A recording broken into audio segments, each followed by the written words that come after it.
On February 28, 1983, the most watched episode of TV in American history for 27 years would air, pulling in a figure of around 106 million live viewers, which was over 45% of Americans at the time that watched it, and around 68.2% of all households with TVs watched it. The episode in question being the series finale to the Korean War comedy MASH. Before that, where did it all start? Well, it all started with a novel known as MASH, a novel about three army doctors, which was a war novel written by Richard Hornberger under the pen name of Richard Hooker, as well as assistance from war correspondent and journalist W.C. Hines. Fictional retelling of his time as a surgeon during the Korean War, featuring characters based on real people such as Trapper John McIntyre, a chest surgeon who was based on John Laday, an enlisted man in World War II and an army surgeon in the Korean War, or the character of Corporal Walter Eugene Radar O'Reilly, the corporal clerk of the 4077 MASH unit, who was based on John Schaefer, a Korean War and Vietnam War veteran. I often say, here in Tama they've finally gotten into the habit of calling me Radar. Yeah. Don served as company clerk and assistant chaplain in the 171st Evacuation Hospital in Korea, and worked alongside Richard Hornberger, who wrote the 1968 novel MASH under a pen name. Because he hooked his golf shots, and he didn't want to use his real name. The first lines of the novel are about Radar O'Reilly, the company clerk from Ottumwa. Don describes the first time he realized who Radar really was. My two sons were watching this new TV program, and they came and interrupted my study for the next day's classes and said, "Dad, this sounds like your nutty war stories." And so the next week I watched, and halfway through I said, "You want to know how it's going to end?" And it did, and they got a kick out of it. The book in question was a major success and eventually led to a script being written for the big screen by Ring Lardner Jr. in 1960, for which he would eventually win an Academy Award for his script. However, he is more known for being part of the infamous Hollywood 10, who were 10 Hollywood actors, writers and producers who were blacklisted for failing to cooperate with the House of Un-American Activities Committee in 1947, and were essentially labelled as communists. Lardner served 10 months in prison for his quote-unquote crimes. Now, the film was something that nobody really wanted to touch, so much so it went around 15 directors.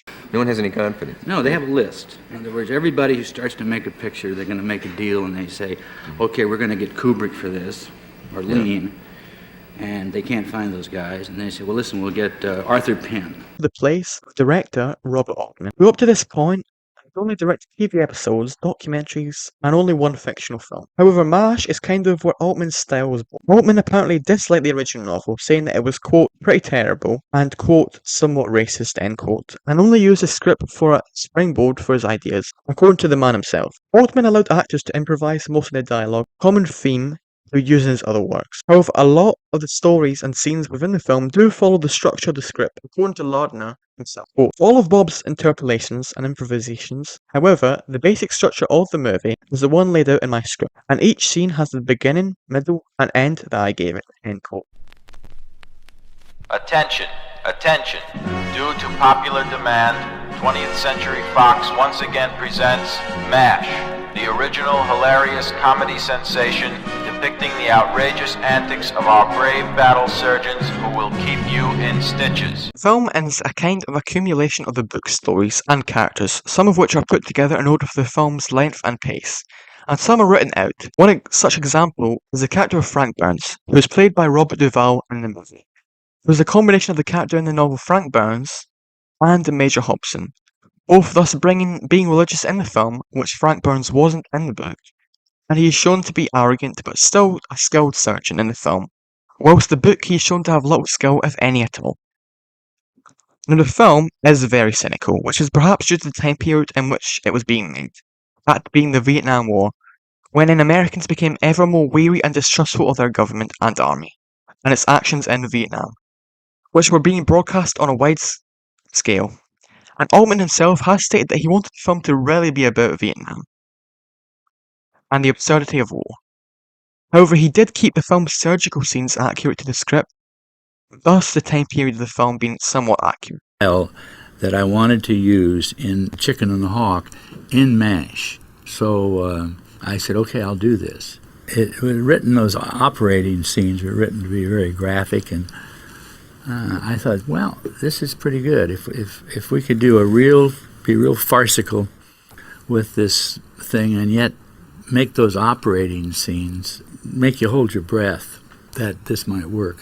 The film doesn't really have lots. It's more of a series of anecdotes and events. It starts out with the main character, Hawkeye and Duke Forrest, being drafted into the Korean War, which in order to reach the 4077, they steal a jeep and we get to see the type of people they are. See, the truth is, Lieutenant, I don't have anything to do tonight. I just got into town and, well, I thought maybe you could show me around. Very misogynistic and play pranks on the camp, especially when they're able to get a surgeon in, after asking Colonel Blake, the head of camp, who in the film is competent at his job as head surgeon. He doesn't really take action around the camp, thus them playing pranks without any problems. Surgeon they get in being Trapper John, turns out to have played college football against Hawkeye, thus him knowing his face. One of their more harsher pranks is one they play on a Frank. All three of the captors took an immediate dislike to due to his more uptight personality, and in one event in which Frank blames the death of one of his patients on Private Boone, unjustly, thus leading to Trapper punching him in the face.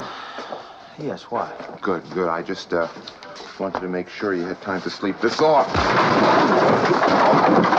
Which is interrupted by Henry, who is showing around the new head nurse, Major Margaret Houlihan, who we see is highly struck by the books, highly pro-military, which Hawkeye is disappointed and angered by. The prank which two of the three surgeons play is when Hawkeye is mid-surgery. They use Corporal O'Reilly to plant a microphone in Margaret's tent in which Frank and her are having intercourse, and it's here where they first hear the nickname for Houlihan, Hot Lips. They then play it over the intercom, embarrassing them and exposing them to the entire camp, which in turn leads to Frank attacking Hawkeye after getting heaved and put into a straitjacket and moved out of camp back to America.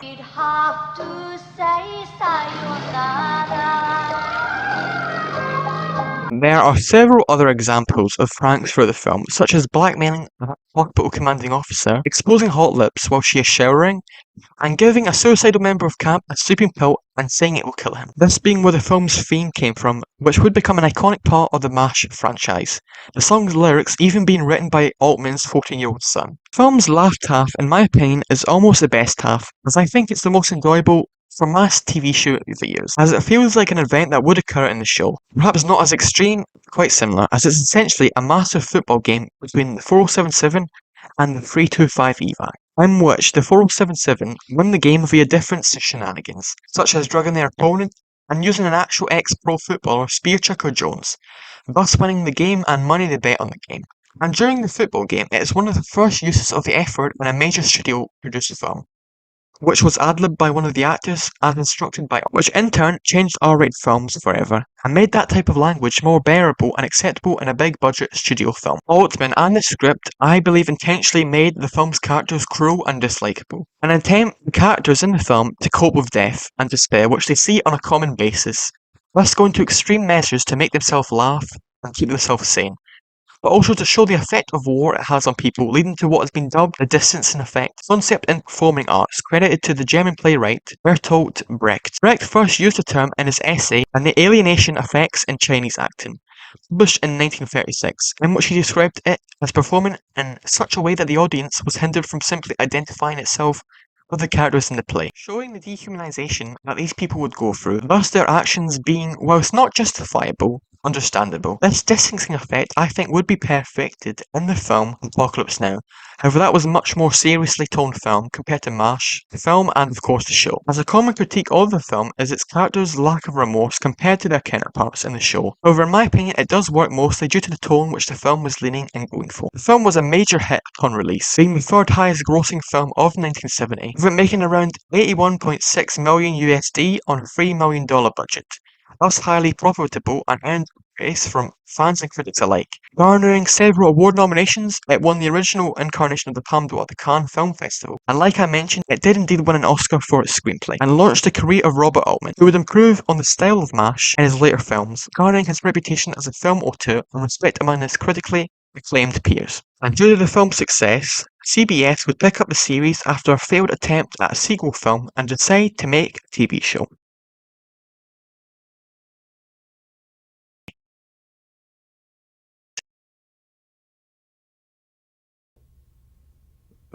From California. He'd returned and he said, "Have you seen a movie called MASH?" And as it happened, I had just a couple of nights before in Trafalgar Square. Thought it was very good. And he said, Bill Self, who is the head of Fox TV, has sold CBS on the idea of possibly doing a series. What they would want to do first is have a script written, a pilot script. If they like that, they'll go to pilot. If they like that, obviously they'll go to series. Would you be interested?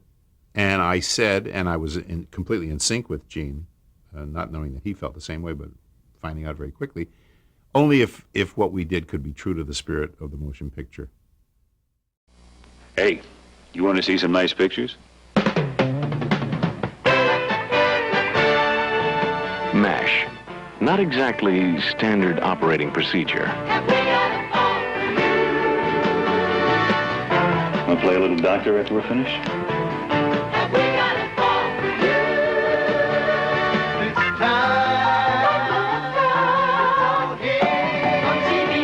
Have we got a fall for you?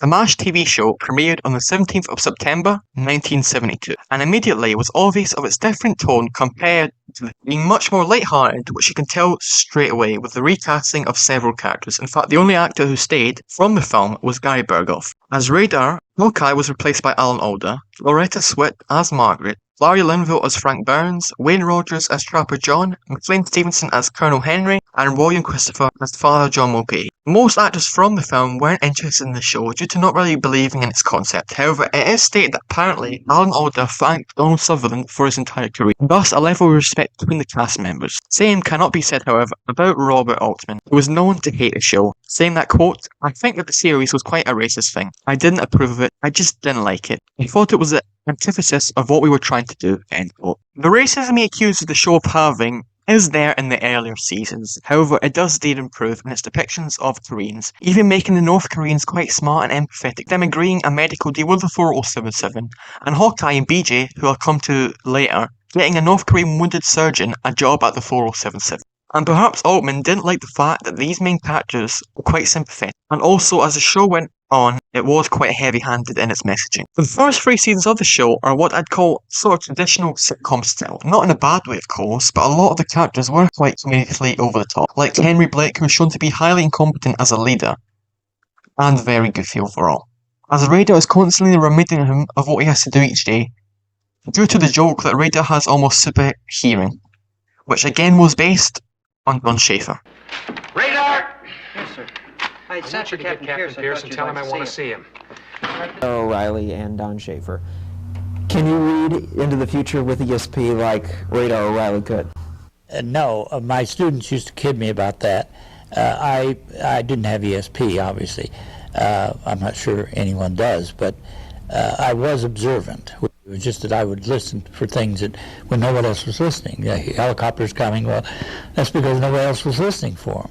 And several episodes would of course be very comedic, such as the iconic Season 1 episode, Captain Tuttle, in which Hawkeye invents a made-up soldier and has to trick the camp into believing his existence, even holding a mock funeral for him. Or 5 O'Clock Charlie, a North Korean pilot who would try to bomb the MASH, but was so bad at aiming, each member of the camp would place bets on the exact location of which his bomb would place. However, the series interspersed with these serious moments, which is one of the key reasons Alan Alda accepted the role of Captain Hawkeye. I wanted to make sure that they agreed with me that the war wouldn't just be a jovial background to hijinks. I didn't want to do hijinks at the front. The only recent example of a wartime comedy was McHale's Navy, which I thought was the kind of thing we wanted to avoid. I mean, everybody was amiable on that program and it was amusing, but it treated the war as just the job they had. I mean, a good example of this, Season 1 episode, Yankee Doodle Doctor. A rather silly episode in which after a documentary is made at the 4077, which features essentially American pro-army propaganda, Trapper and Hawkeye decide to make their own film, which is funny, however it suddenly gets serious out of nowhere. Guns and bombs and anti-personnel mines have more power to take life than we have to preserve it. Not a very happy ending for a movie. But then no war is a movie. And the first 3 seasons are sprinkled with these types of episodes that gives us the show's great character moments, like when Hawkeye's friend dies, wherein Henry tells Hawkeye, Pierce, go help McIntyre.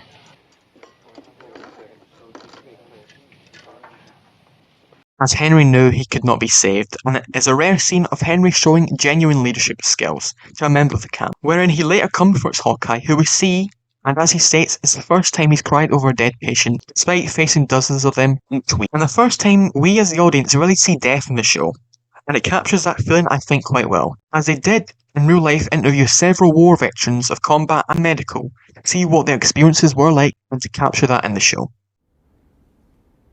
The producers, Larry and Gene, went to Korea. They asked me to go, and I couldn't go. I couldn't. Forget why, but I couldn't make that trip. I wish I had been able to. But they went to Korea. They saw what the conditions were like. They interviewed the real doctors and nurses, and all of us who did it knew we were playing real people who had lived through real conditions. We weren't comic characters. Which, from what I can gather, the show's most accurate aspect is its medical scenes, even referencing a medical technique of arterial repairs, which was a real medical technique being developed during the Korean War. And the equipment is considered quite accurate as well, as the film's uniforms and vehicles being accurate to the time period. Although the show's accuracy isn't really the main focus, which benefits the show in my opinion, as timelines and historical figures being out of place, and references to media that came out several years post-Korean War do occur, but do give the sense of the characters losing track of time and the war dragging on, and of course it still is a sitcom and not a documentary type show. The show, in my opinion's tone would change with what is considered one of, if not the show's best episodes, the season 3 finale of Cynthia Henry, which people were aware of McLean Stevenson leaving the show, thus this being his final appearance in MASH. Show was now well established and its character roles and personality. However, it all would change in the finale. Henry, the Lieutenant Colonel of the 4077, is given his discharge orders, which he is excited over, as he is now able to go home to his wife and children. And we see the camp's reaction to him leaving. Margaret and Frank love it, as they believe Frank will become the camp's new commander. Radar says to Henry that he's like a father figure to him, and Trapper and Hawkeye get him drunk the night before his departure to celebrate. Klinger, character I have neglected to mention, who became more prominent in Season 3 due to his character's popularity, who was a character who was desperate to leave the army, and thus dresses up as a female wearing elaborate dresses in order to get a Section 8, aka a psychiatric discharge from the army. And he wears an over-the-top dress due to the special occasion which Henry likes. Come the day of his departure, he's all suited up and says goodbye to each member of the cast. However, it is interrupted by oncoming patients. However, before boarding his helicopter, he gives Radar a salute and a big hug. We cut to the inside of the operating room, also known as the OR, in which we see Radar enter looking distraught with mail in his hand, Hawkeye making a funny quip. Radar would then read out loud one of the most shocking lines at the time, especially for a sitcom. Henry Blake's plane was shot down over the Sea of Japan. It spun in. There were no survivors. We see the shock and horror on each member of the cast, which was very well acted considering the fact they could only use their eyes to act. And the idea which would continue throughout the show despite the heartbreak and shocking news, the episode ends with them having to go back to operating on the patients, thus not giving any of the time for the characters to grieve due to their job. Now this is possibly the show's most pivotal moment, and was quite a controversial move, with both sides having different opinions on the decision. I'm going to give you as many reasons as I can that make sense, and any one of them you pick up on, you can take it. One, it lends credibility to the show, the futility of war. Two, we think it'll cause tremendous publicity for the show.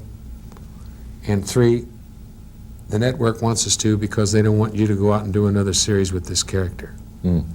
Or four, none of the above, so take your choice. But we're going to do it. We did it.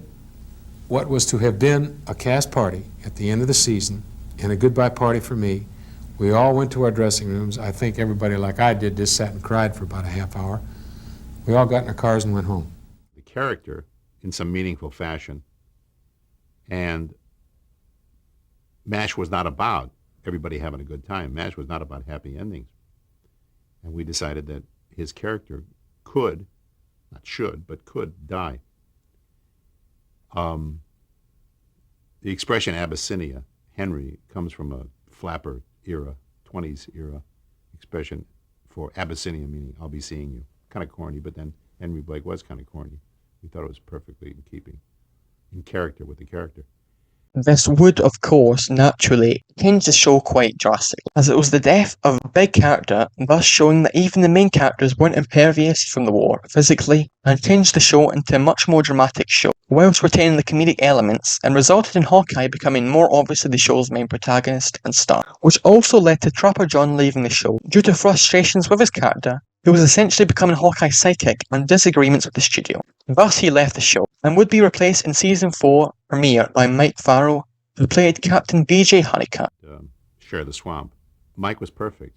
Mike was, he didn't have to fake sincerity, which is a cottage industry in our business. He really did feel that a lot of the ideas we were espousing were ideas he could connect with. That plus his craft and his amiability in his industry made him a perfect member of the cast. BJ was a different type of character to Trapper, and similar at the same time. He was a loyal man to his wife and kid, whilst Trapper, like Hawkeye, would have several relationships during the show's first season. However, he would enjoy pulling pranks on people, thus a kind of combination of Trapper and Duke Forrest, who wasn't in the show at all. However, he is referenced in the show, thus his character does exist, we just don't see him. BJ would often reference Trapper throughout the show, comparing himself to him, and also his jealousy of him due to Trapper being sent stateside back home.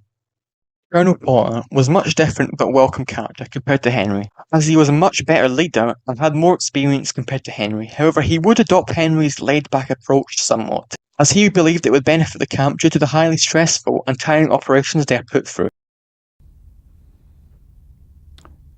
He was a commanding officer, but a kind man. He was whimsical and humorous. Well, he was firm. He was a good officer, and he had a good sense of humor. No, I think it's the best part I ever had. I really loved playing Colonel Potter. Because the risk of Henry Blake's death worked out, I believe it allowed for the writers to be more creative and experiment with different ideas, which are done throughout the show, whether it be the Season 4 finale, The Interview, in which the camp is interviewed about their war experiences, and you get to see each of their viewpoints, from positive like Frank, negative from Hawkeye. Another interesting episode is POV, wherein the episode is shot from an injured soldier's point of view, and we get a rare occurrence of the battlefield which the show doesn't really show much of us, showing us what it would look like to be a wounded soldier and an outsider in 4077. Or the episode Lifetime, in which a soldier must retrieve an aorta within a 20-minute time, in which the episode time actually matches the 20-minute time period in real life, which is highlighted by the watch on the bottom right of the screen, which texts the entire episode. Two other major characters would depart the show, those being Frank Burns and Radar. Now, Larry Linville departed the show due to the fear of getting typecast, which unfortunately did happen quite often post his MASH career. And also the character not really having much to do and becoming almost one-dimensional, in large part due to Margaret in the show getting married, plus their dynamic not being there anymore, which impacted Frank's character massively, and eventually he would leave the show, in which, similarly to his film character, he was sent back to America for psychiatric evaluation after attacking several people who he felt looked like Mark. Yeah, best of luck in your future, Frank. Bye, Frank. Larry leaving the show amicably, however, the same cannot be said for Gary Burgle. As the show went on, got increasingly more angry and agitated, leading to anger among cast members. One example was Wayne Rogers throwing a chair at him in anger in front of a reporter. Also, the writers changed Radar's character. Burgle did want himself to be fair, and they made him more innocent and wanted to make him a reminder to the audience of the young people that went to war, and thus him becoming much more innocent and naive, which I think worked as a trauma response to Henry's death. Quote, with Gerald Bart's help, I began to mold Radar into a more innocent, naive character, in contrast to the other characters, so that while the other characters might explore the immorality and shame of war from an intellectual and judgmental viewpoint, Radar could just react from a position of total innocence, which this change mostly worked. However, I do think they started to flanderize him a little bit, much like how they made Frank too comical, over-the-top evil, rather than the while still whiny and cruel character. He was still quite tragic in the earlier seasons of the show, specifically the first 4 seasons of MASH, thus making Radar from an innocent but still interesting character and made him start to regress as a character, which also coincided with the departure of the show creator and runner, Larry Gelbart, who left the show at the end of the 4th season, in which Radar's character did start to decline at the start of season 5 and onward.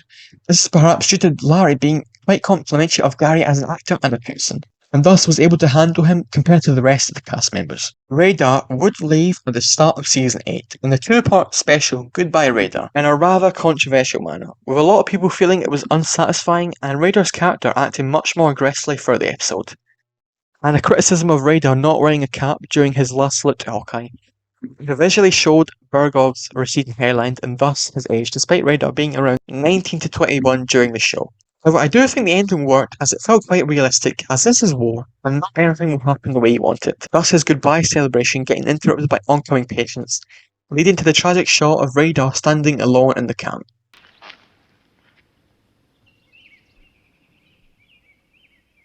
And I think also perfectly matched up with Henry's departure, as that too was interrupted by patients. And when news of his death came, they still had to do their job, much like how they still had to do their job during Radar's goodbye.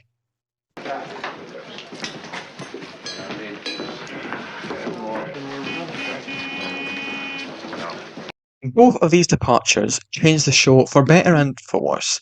The departure of Frank introduced the character of Charles Winchester, a transatlantic-speaking, highly intelligent, arrogant major who was the perfect foil to Hawkeye and BJ.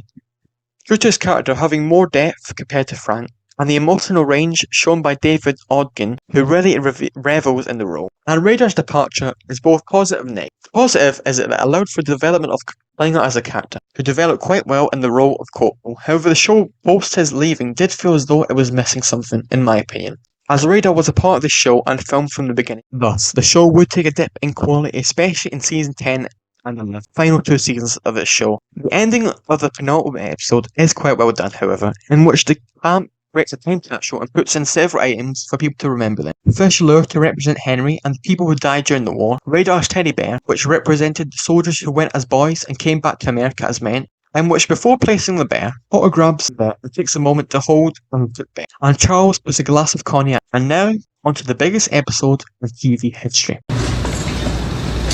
We feel that if we went further, we would risk squeezing it dry, not being able to give it our best, not being able to keep up the level of quality which generally has been high enough to make us proud, very proud of it. And we don't want to stop after we've reached the point of not doing our best. But we're going to miss it terribly. People all week have been asking me how I felt, and people have often said, people in your profession have said, well, what's the one emotion you're feeling? And it's very difficult to answer that question. Because, like MASH itself, I don't just have one emotion. Tonight, CBS will present a special movie, Goodbye, Farewell, and Amen, the final episode of MASH. For 11 years, MASH has brought us laughter while striking a deep chord of serious reflection in us all. Tonight, KFES-TV hopes to add to this memorable evening with our own special toast to MASH. We proudly present the first episode, originally aired on CBS in September of 1972. We hope you'll enjoy this special presentation, and will stay tuned to CBS for Goodbye, Farewell, and Amen, the final episode of MASH. Attention all personnel, the war is over. MASH is going home next. You call me a taxi, I'll be on my way. Share their touching goodbyes and their new beginnings. I'll never forget you. MASH, the end of an era, a 2.5-hour special. I miss you. The laughs and tears, the final farewells next. That is all. There are multiple storylines that run throughout the final episode, all of which, except for one, I think are very well done and a fitting end to the characters. The most obvious place to start is the show's star and protagonist, Alan Alda, as Hawkeye. Creative mark has the show left on you? For me, well, it's changed my life. It's given me the chance to develop as a writer and a director and as an actor. And I've learned to work with people in close in a way, in a creative way that I really never knew before and didn't know was possible.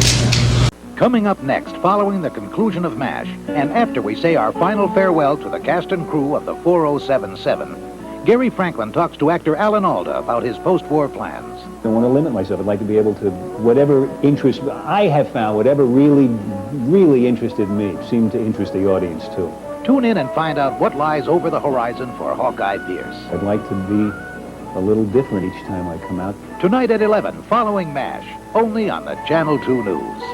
We find out Hawkeye is being treated at a psychiatric hospital by Sidney Friedman, possibly TV's greatest ever guest character, as he serves his function perfectly and often illustrates the psychological damage that soldiers went through during the Korean War, and would often feature in some of the show's best episodes, such as Dear Sigmund being standout alongside this episode. We find out that Hawkeye suffered some sort of mental breakdown on a bus during a day out of the camp at the beach. The show makes it quite obvious of Hawkeye leaving the reason out for his breakdown, thus him constantly dodging questions, but also you can feel something's off with Hawkeye, as he's usually quite a jovial, wisecracking character. However, he is very agitated and seems unsure as to the reason why he is there, which is played very well by Alan Alda, who usually has to be quite over the top. However, he plays it much more subtly here, in my opinion. Whilst in the hospital, Hawkeye has two interactions with the 4077, one via telephone and another physically. The first one is quite comedic, as the camp are visibly shown to have concern, but are almost afraid of Hawkeye, thus them struggling to know what to say to him. So much so, when Klinger makes a joke about Hawkeye being crazy, and that the war might be continuing, they grab the phone off him and scold him. How is it there? You crazy about the place?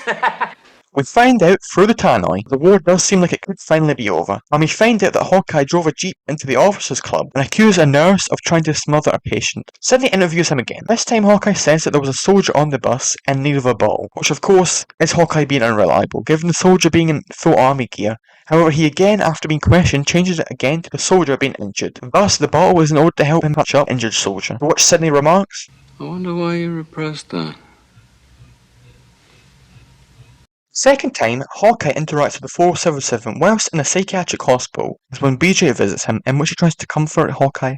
However, it's made quite clear it won't work. The BJ brought up about him going home, which I'll get to later on in this video, which triggers Hawkeye, and after he gets angrier and angrier, BJ calls for Sidney. Sidney then again questions him about what happened, in which Hawkeye says that he had to keep quiet due to there being a North Korean patrol happening, and that a woman on the back of the bus had a chicken which she couldn't keep quiet. Until it did, wherein you see Hawkeye visibly get more shaken and shaken as he reveals that she killed the chicken by smothering it. And then, in one of the show's most shocking moments, Hawkeye reveals, Quiet! It was a baby! She smothered her own baby! Thus, we find out the reason for Hawkeye's stay at the hospital. Now, this breakdown was a long time coming, and there's a build-up of all the trauma and incidents Captain Pierce went through. From his friend dying and him not being able to save him, the death of Colonel Blake, his friends leaving him and not being able to get a proper goodbye, and of course the stress and heartbreak of watching soldiers suffer on a weekly basis. And the chicken incident he couldn't handle, due to him blaming himself for the smothering, which understandably he could not handle. And we see other characters in the show break, from Margaret in the episode The Nurses, to BJ in Period Adjustment. Even the vastly experienced Potter seeks help from Sidney. Thus, it was bound to happen eventually, and it is one of the show's most tragic scenes, even to this day. Hawkeye is, after this, let out and sent back to the 4077, much to his disappointment. Beforehand, go back to him constantly writing letters to his dad, which happened several times across the show. Hawkeye returns to the camp, whilst incoming wounded come, and of course, in a great moment, we see him hesitant to go help patients due to them being on a bus.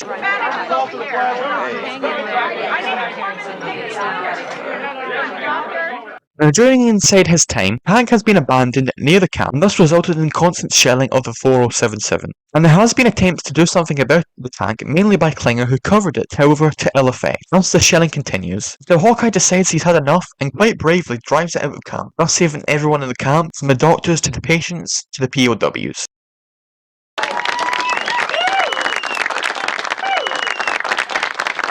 Which I think, whilst it's reckless, is a character for Pierce to do. However, the rest of the camp acts like it's insane what he's doing, even though he's done stuff like this before, such as defusing a bomb, etc, etc. Camp relocates due to an oncoming fire in the story and in real life, and during it, they throw a birthday party for one of the orphans, in which Hawkeye starts to panic and talks to Sidney, Satan.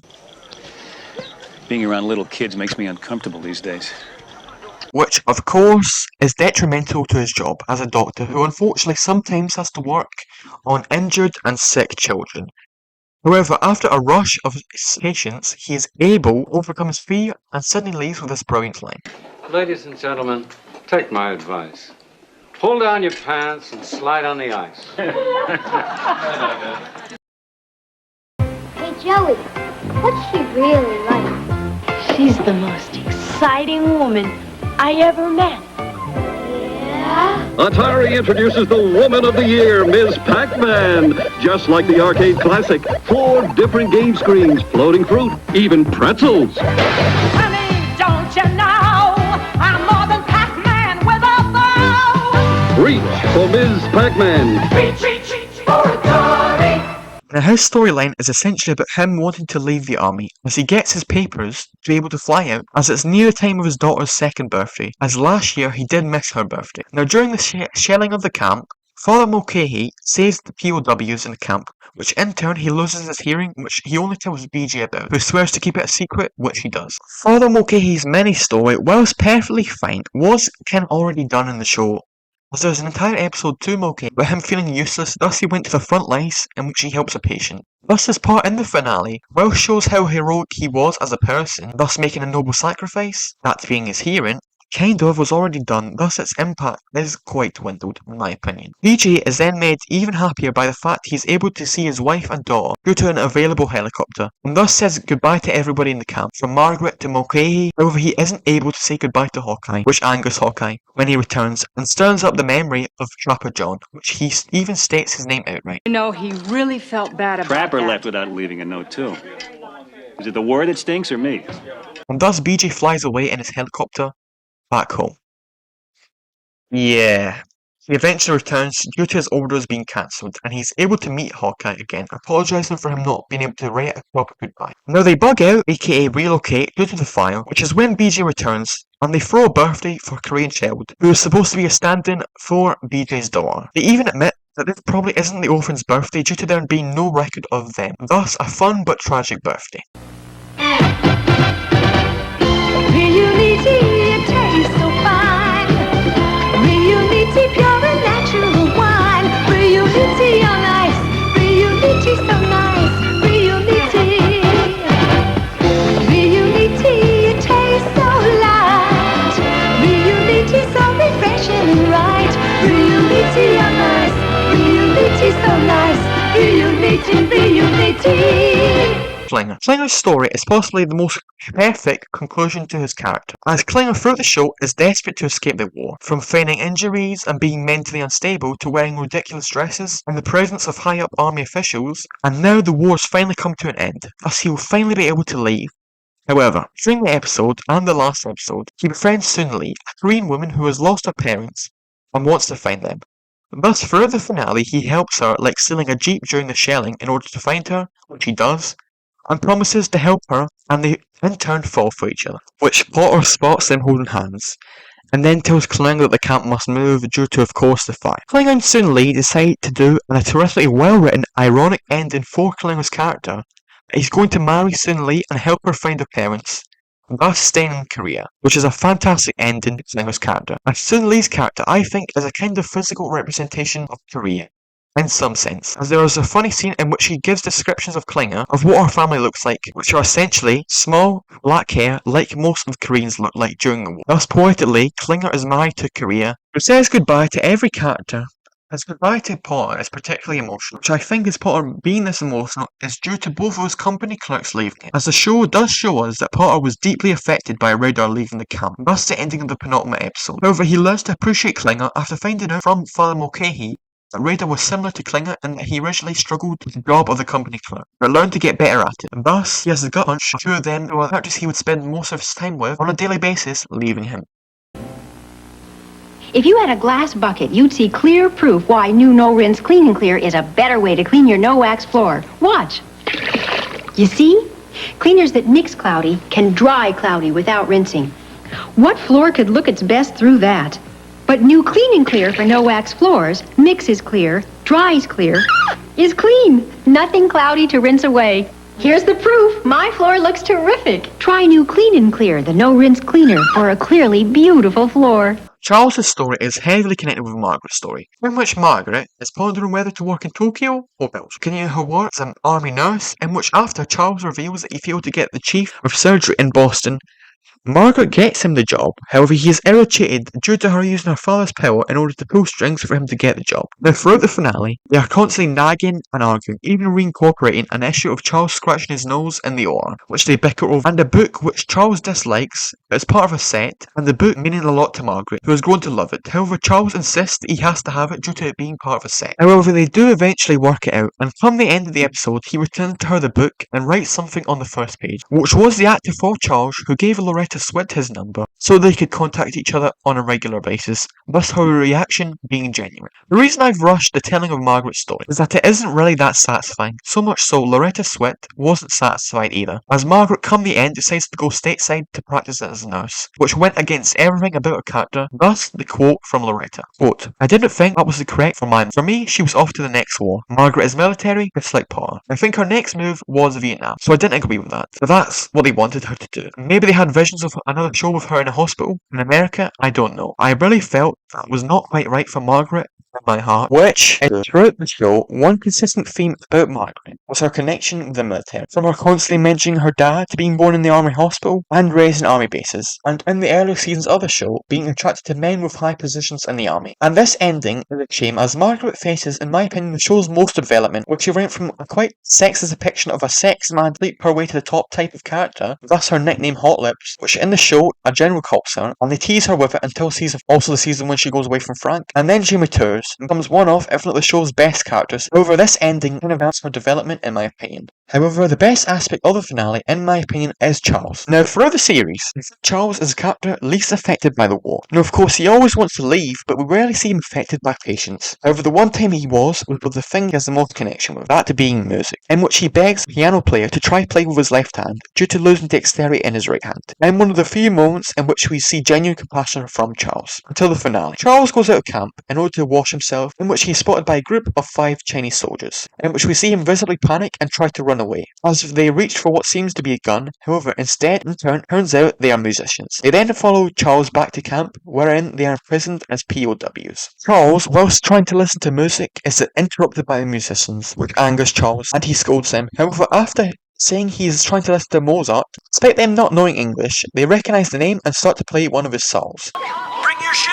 This may be our last dance before we go home. Which gives Charles the idea to conduct them to play it properly. So throughout the finale, we see Charles visibly struggle to teach them, sometimes due to interruptions from Margaret, and of course, the language barrier. The prisoners, unfortunately for Charles, are taken away in a prisoner exchange due to the end of the Korean War. Frustrates Charles, however, as they are driven away, the band perfectly plays Mozart Flute Quintet.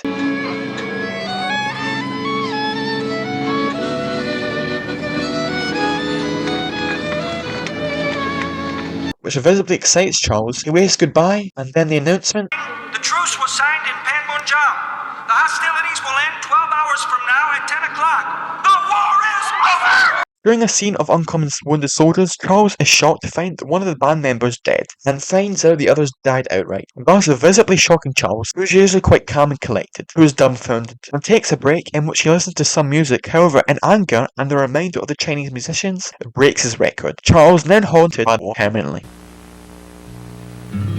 I remember when, little sister, you were 2, I was 10. Baby sister, you tried desperately for attention from me. Would you settle for a French fry for now? Little baby sister of mine. You grew up together, McDonald's and you grew and you grew and you grew. You were just a me too, tag along tomboy making a scene. Then I turned around and found a homecoming queen. Little sister, you know I'm gonna miss her, 'cause we grew up together. McDonald's and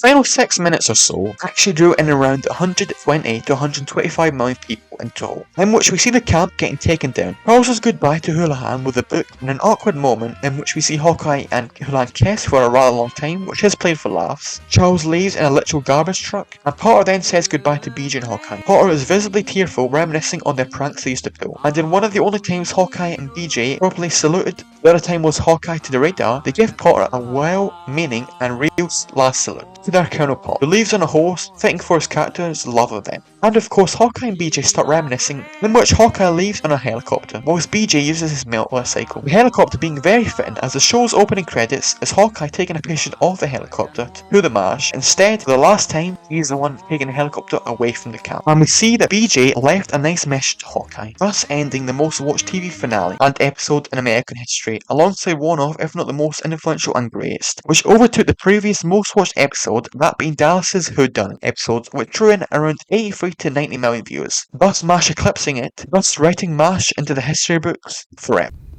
Because it was hard to say goodbye to MASH. I could have done it for another 10 years, and I think most of the people felt the same way. Maybe not Alan. He had other fish to fry, but... So there, that was the ending of one of the most important sitcoms ever made. And still that record viewership stands to this day, and perhaps will never be topped. Whilst it has some flaws, it still was a great and fantastic way to end an iconic and seminal show, and wrote MASH into the history books as one of, if not the greatest sitcoms, but also one of the greatest TV shows in the medium's history. Ending on a high note, both story-wise, but also, of course, viewership-wise.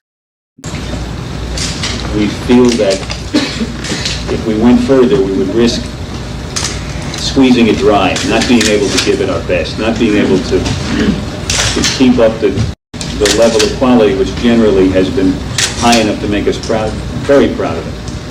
And we don't want to stop after we've reached the point of not doing our best. But we're going to miss it terribly. People all week have been asking me how I felt, and people have often said, people in your profession have said, well, what's the one emotion you're feeling? And it's very difficult to answer that question. Because, like MASH itself, I don't just have one emotion.